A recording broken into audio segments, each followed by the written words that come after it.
क्यों उदासी है इन फजाओं में, क्यों उदासी है इन फजाओं में, जाने क्या घुल गया है हवाओं में।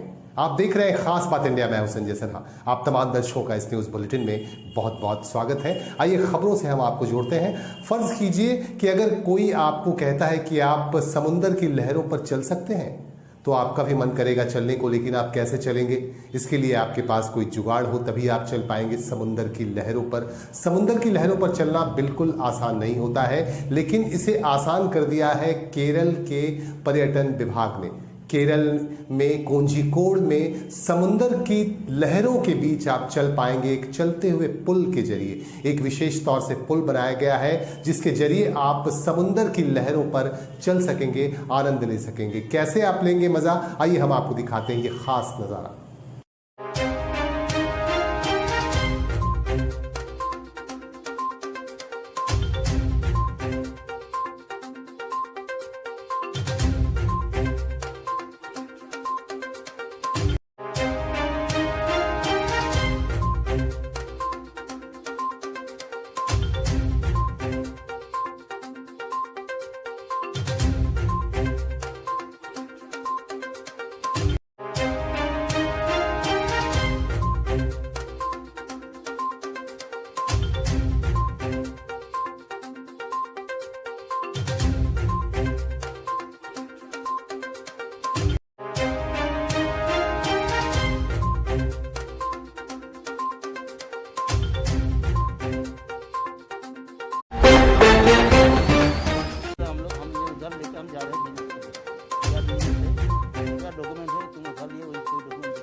बैग था, उनका बैग से 6,67,550 रुपये बरामद चल रहे। उनके पास अभी कोई इतना रकम पैसा का कोई वैलिड डॉक्यूमेंट्स है नहीं, जैसे कि मान लीजिए बैंक से उठाया हो उसका विड्रॉल का कुछ भी नहीं। वो अगर विदिन 7 डेज उसका वैलिड डॉक्यूमेंट्स का जो हम लोग ये है मनी रिलीजिंग कमिटी वहाँ अपील करें, वो लोग है तो मनी उनका वापस मिल जाएगा। अगर किसी कारण से वो वैलिड डॉक्यूमेंट कानूनन कार्रवाई होगा, FIR ये आसनसोल से लेके बाराबानी के तरफ जा रहे हैं।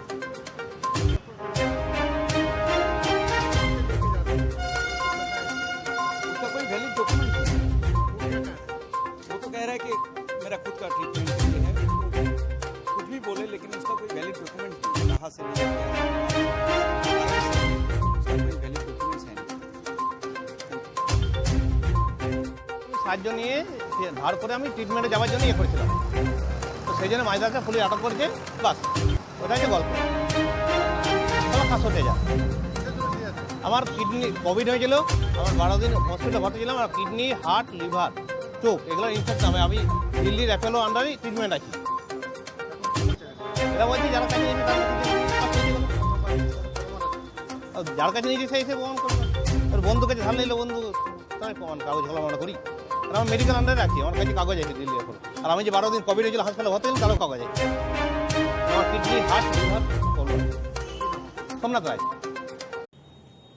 आसनसोल में लोकसभा उपचुनाव होना है, लिहाजा सुरक्षा तंत्र को मजबूत बनाने की कोशिश की जा रही है और इसी के तहत वाहन चेकिंग अभियान भी चलाए जा रहे हैं। हर नाके पर, हर नुक्कड़ पर ट्रैफिक पुलिस के जवान वाहनों पर नजर रख रहे हैं और संदिग्ध दिखने वाले लोगों को रोका जा रहा है। इसी के दौरान आज आसनसोल के जुबली मोड़ के निकट पुलिस के जवानों ने एक मोटर बाइक सवार को रोका। शक की निगाह से देखते हुए उसे रोका गया और आखिरकार पुलिस का शक सच साबित हुआ और वाहन चालक के पास से 6,67,500 रुपए बरामद किए गए। आपको बता दूं कि चुनाव को देखते हुए कई तरह के निर्देश जारी किए गए हैं और ज्यादा पैसे इधर से उधर न ले जाने की हिदायत भी दी गई है। इसके बावजूद भी 6,67,500 रुपए बरामद किए गए और इस मामले में तहकीकात की जा रही है। फिलहाल रुपए को जब्त कर लिए गए हैं।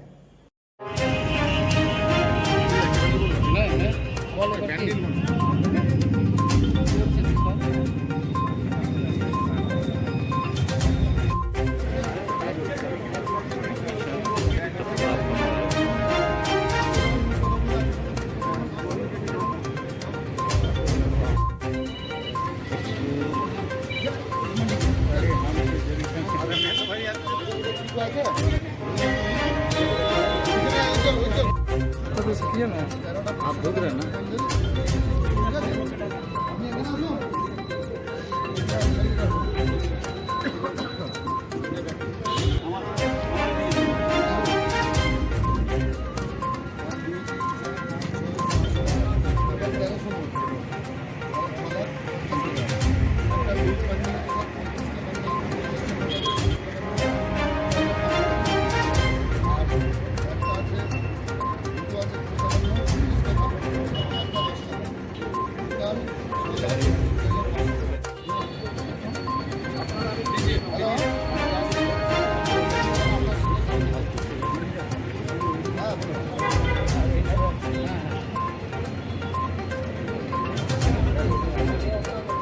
ठीक है।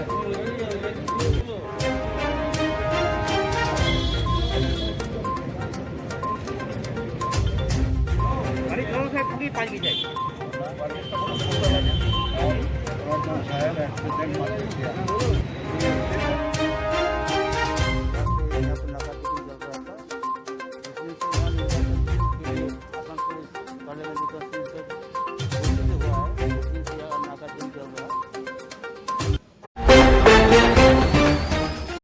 आइए सियासत की ही बात करते हैं फिर से। आसनसोल में लोकसभा उपचुनाव को देखते हुए तमाम दलों के प्रत्याशी अपनी अपनी तरफ से जनता को अपनी तरफ खींचने की कोशिश कर रहे हैं। लगातार चुनाव प्रचार अभियान चलाया जा रहा है।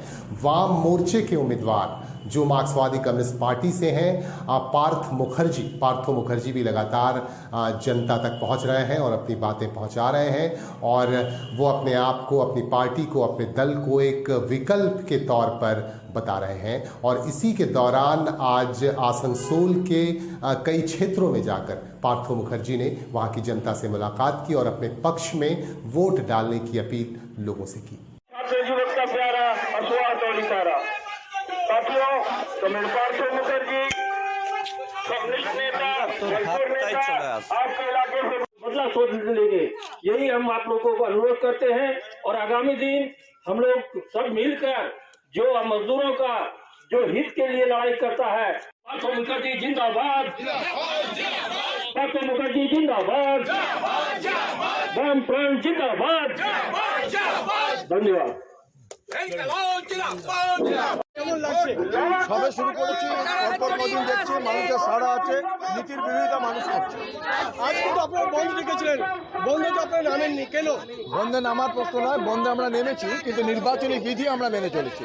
নির্বাচনী বিধি ভাঙতে আমরা চাই না এবং অন্যান্য বার যেভাবে ধর্মঘটের চেহারা দেখেন আমরা সেভাবে রাস্তায় নামিনি একটাই মাত্র কারণে যে নির্বাচনী বিধি। কিন্তু যেটা এখন দেখছেন সেটা কি বন্ধের বাইরেও কিছু ঘটনা নয়, বন্ধ কেন্দ্রীয় নীতি সব মিলিয়েই আজকের এই নির্বাচন। এই ভোট প্রচারে কতটা এগিয়ে আপনি? এগিয়ে পেছিয়ে সেটা মানুষ ঠিক করবে, তবে আমি কিন্তু দৌড়চ্ছি, মানুষের কাছেই যাচ্ছি। কি বার্তা দিচ্ছেন মানুষকে? মানুষকে একটাই বার্তা, বাঁচাতে হবে আমাদের শিল্পাঞ্চল, শয়তানে পরিণত করা হচ্ছে যে যাবে না। শ্মশানে পরিণত করা যাবে না। এবং এই শিল্পাঞ্চল রক্ষা, সম্প্রীতি রক্ষা, কৃষি বিকাশ, এটাই হচ্ছে আমাদের প্রধান লক্ষ্য। প্রথম কাজ দ্বিতীয় কাজ বলে নেই, একটাই কথা, সংহতি ফেরাতে হবে, সম্প্রীতির পরিবেশ তৈরি করতে হবে, ভাষা ধর্ম বিভাজন বন্ধ করতে হবে, আর শিল্পের জমিতে শিল্প গড়ে তোলার দাবি আমাদেরকে তুলতে হবে। कहते हैं लहरों से डरकर नौका पार नहीं होती, लहरों से डरकर नौका पार नहीं होती, कोशिश करने वालों की कभी हार नहीं होती। जी हाँ, हम बात कर रहे हैं एक सामाजिक संस्था होप फाउंडेशन की। यूनाइटेड होप फाउंडेशन ने 1 साल पूरे कर लिए हैं। 1 साल पूरे करने के उपलक्ष्य में वार्षिक उत्सव का आयोजन किया गया आसनसोल के एक निजी होटल में, और इस मौके पर संस्था से जुड़े लोगों में काफ़ी जोश और काफ़ी उत्साह दिख रहा था। और इस मौके पर अपने स्वागत भाषण में संस्था के अध्यक्ष और संस्थापक देवदीप चौधरी ने अपनी बातें रखी और अतिथियों के प्रति अपने आभार व्यक्त किए। और इस मौके पर कई कलाकारों को, विशिष्ट जनों को सम्मानित किया गया, कई संस्थाओं को भी सम्मानित किया गया। कुछ खास तस्वीरें दिखा रहे हैं आपको।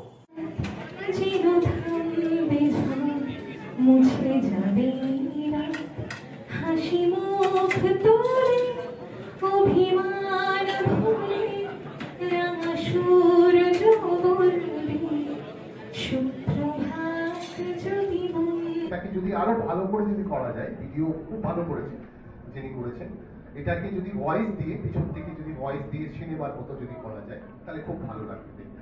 অ্যান্ড আমাদের একটা ফাংশন হবে 15th of May। 15th of May আমাদের একটা ফাংশন হবে রবীন্দ্র ভবনে, press club Asansol mega city ঘুরছে। আর ওই ফাংশনে মানে award function, press Bengal excellence award আমরা প্রত্যেক বছরই করি। সিজন 7 আমরা করতে যাচ্ছি। কলকাতা থেকে আসছে সবাই, সেলিব্রিটিরা আসছে, আমার বন্ধু বান্ধবরা আসছে। যেহেতু আমি সিনেমা লাইনেও আছি, আমি বেসিক্যালি আমি সাংবাদিক, প্রেস ক্লাবের আমি সেক্রেটারি, সঞ্জয় সিনহা আমার নাম। অ্যান্ড মিনিস্টাররাও আসছেন। আমি চাইছি ওই ফাংশনে বেঙ্গল এক্সেলেন্স অ্যাওয়ার্ড দেওয়া হোক ইউনাইটেড হোপ फाउंडेशन। আমি একটা ভালো তালি চাইছি আর কি, एक ताली तो बनता है इस फाउंडेशन के नाम।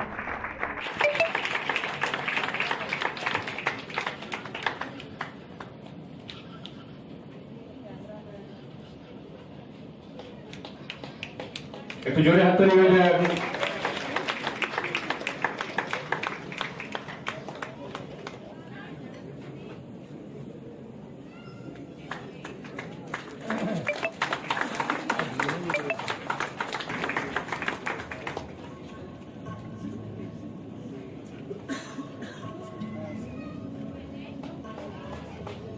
মনে কর না উল্টো সাজের তারা, মনে কর না সন্ধে হলো যেন রাতের বেলা, দুপুর যদি হয় দুপুর বেলা রাত হবে না কেন। নমস্কার।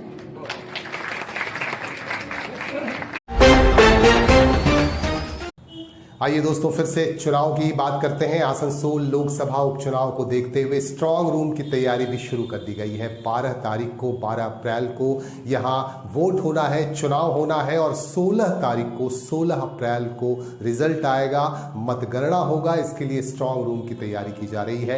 आसनसोल इंजीनियरिंग कॉलेज को स्ट्रांग रूम बनाया जाएगा और यहाँ सुरक्षा के तंत्र को काफ़ी मजबूत किया जा रहा है आसपास, और सुरक्षा से जुड़े अधिकारी लगातार यहाँ विजिट कर रहे हैं और तमाम पक्षों की जानकारी भी ले रहे हैं।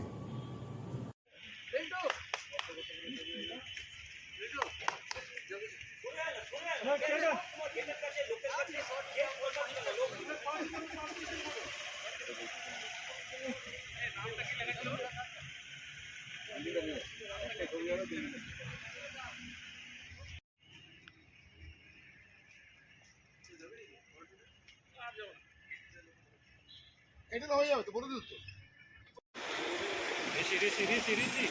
ঋষি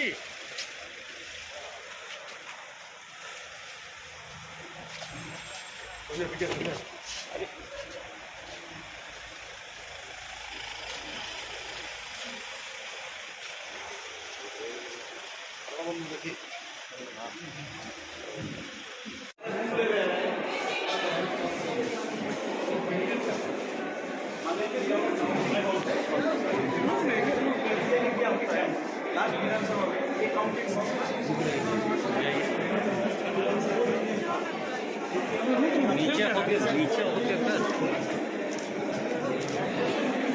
plus automatic alcohol.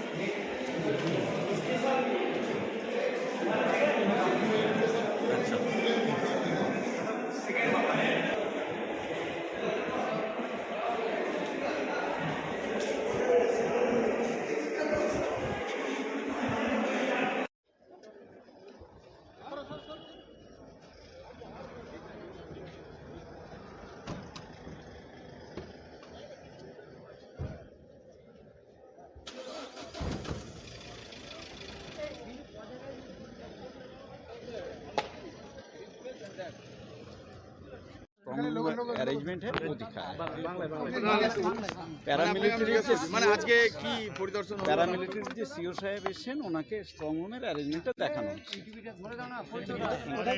হচ্ছে মানে কি কি কি কি যেগুলো আছে আরসিতে যাব আমরা এখন নর্থ পিএস এর আন্ডারে পলিটেকনিক কলেজেও যাব আমরা